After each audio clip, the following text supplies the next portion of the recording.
நல்ல செயல்பட்டீங்க. சில மாதங்கள் ஓடுது. இப்போ உங்களுக்கு 1 வயசு ஆச்சு. இப்போ உங்க உடல் முன்ன விட கொஞ்சம் வளர்ந்து இளமை பருவத்தை அடையுது. நீங்க வலிமையா உணர்றீங்க. ரொம்பவே சுறுசுறுப்பா செயல்படுறீங்க.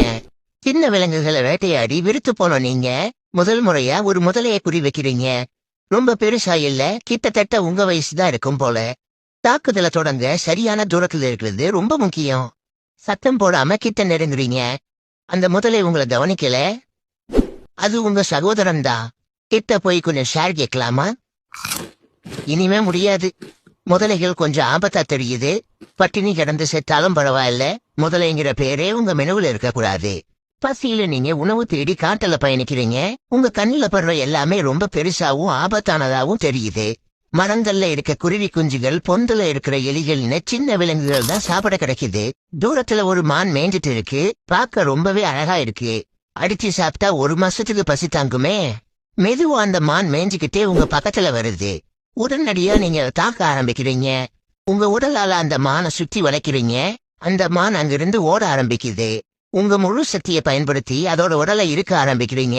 ஆனா அந்த மான் உங்களை கடுமையா தாக்குது. நல்ல செயல்பட்டீங்க. சில மாதங்கள் ஓடுது. இப்போ உங்களுக்கு 1 வயசு ஆச்சு. இப்போ உங்க உடல் முன்ன விட கொஞ்சம் வளர்ந்து இளமை பருவத்தை அடையுது. நீங்க வலிமையா உணர்றீங்க. ரொம்பவே சுறுசுறுப்பா செயல்படுறீங்க. சின்ன விலங்குகளை வேட்டையாடி விருத்து போன நீங்க முதல் முறையா ஒரு முதலையை குறி வைக்கிறீங்க. ரொம்ப பெருசா இல்ல, கிட்டத்தட்ட உங்க வயசுதான் இருக்கும் போல. தாக்குதலை தொடங்க சரியான தூரத்துல இருக்கிறது ரொம்ப முக்கியம். சத்தம் போடாம கிட்ட நெருங்குறீங்க. அந்த முதலை உங்களை கவனிக்கல. அது உங்க சகோதரன் தான். கிட்ட போய் கொஞ்சம் ஷேர் கேட்கலாமா? இனிமே முடியாது. முதலைகள் கொஞ்சம் ஆபத்தா தெரியுது. பட்டினி கிடந்து செத்தாலும் பரவாயில்ல. முதலைங்கிற பேரே உங்க மெனுவில் இருக்கக்கூடாது. பசியில நீங்க உணவு தேடி காட்டுல பயணிக்கிறீங்க. உங்க கண்ணுல படுற எல்லாமே ரொம்ப பெருசாவும் ஆபத்தானதாவும் தெரியுது. மரங்கள்ல இருக்க குருவி குஞ்சுகள், பொந்துல இருக்கிற எலிகள்னு சின்ன விலங்குகள் தான் சாப்பிட கிடைக்குது. தூரத்துல ஒரு மான் மேய்ஞ்சிட்டு இருக்கு. பார்க்க ரொம்பவே அழகா இருக்கு. அடிச்சு சாப்பிட்டா 1 மாசத்துக்கு பசி தாங்குமே.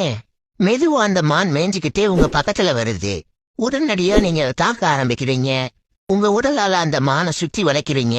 அந்த மான் அங்கிருந்து ஓட ஆரம்பிக்குது. உங்க முழு சக்தியை பயன்படுத்தி அதோட